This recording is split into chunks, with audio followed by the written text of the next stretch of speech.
Upperbyte a été créé en 2011 par moi et Cédric, du coup, mon collègue.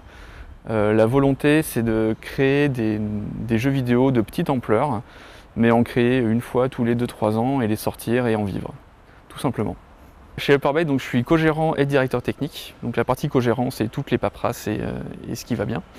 Et la partie directeur technique, en gros, c'est moi qui suis chargé déjà au début du projet de dire ce qui sera possible ou pas, de mettre en place les outils techniques et les outils de collaboration dans l'équipe, que ce soit l'infrastructure, les serveurs, ou que ce soit les méthodes de travail, ou ce genre de choses-là, c'est moi qui suis chargé de tout ça. Et au fur et à mesure de la production, donc, je suis principalement en fait un programmeur. C'est juste que les autres programmeurs vont vers moi pour savoir ce qu'ils doivent faire, et c'est moi qui contrôle leur travail et qui valide si c'est bon ou pas en fait. Donc en gros, j'ai les rênes en fait de toute la partie technique des jeux vidéo. Donc pour nous, créer un jeu vidéo, ça commence par réfléchir à ce qu'on veut faire. Donc déjà, quel type de jeu, vers quelle plateforme on va le tourner. On a généralement pas mal de prototypage. Donc on fait plein de toutes petites versions du jeu, où c'est tout cassé, en gros, il n'y a pas grand chose qui marche. Mais ça va nous permettre à nous de nous donner une idée de ce que ça pourra donner. Et généralement, on a une période d'au moins 6 mois de prototypage comme ça, où on crée 3 à 4 prototypes par jour. Et au bout d'un moment, quand on est confiant, qu'on a au moins le début d'un projet qui sera bien, on se lance dans les phases classiques de financement, de gestion de projet, comme pour n'importe quelle autre entreprise en fait. Et une fois qu'on a levé les fonds et que ça va bien, on déroule la prod, donc on fait tout en local. Donc tout ici, on est entre 2 à 5 personnes et ça nous prend entre 1 an et 1 an et demi pour que le jeu soit fini.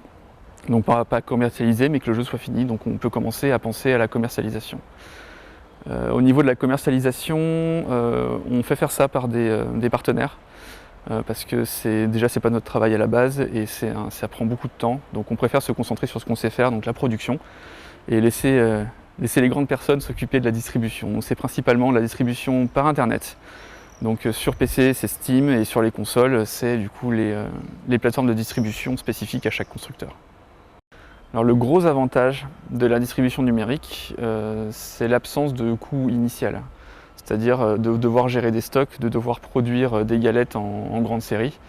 Donc c'est des investissements conséquents et vu qu'on est une toute petite entreprise, c'est pas possible au premier jour du lancement du jeu de sortir ces sommes d'argent.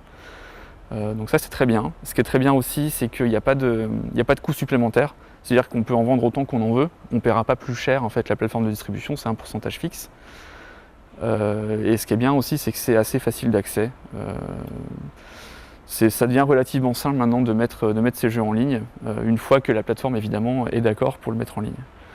Un des gros inconvénients, c'est un peu le syndrome App Store. Donc nous on est plus sur plateforme PC et console de salon. Et on commence à ressentir le même genre de symptômes, c'est-à-dire qu'il y a de plus en plus de gens qui sont clients sur ces plateformes, donc ça devient de plus en plus problématique de se faire voir. Donc d'un côté, ce qui est bien, c'est que si on se fait voir, on en vend beaucoup, donc il y a une carotte qui est là et qui permet d'avancer. Et de l'autre côté, pour se faire voir, c'est compliqué, il faut être relayé par les bonnes personnes, il faut faire beaucoup de presse en fait, de manière un peu différente. Et il faut essayer d'innover dans le marketing pour être visible sur ces plateformes. La scène indépendante est relativement récente, je dirais 10-15 ans.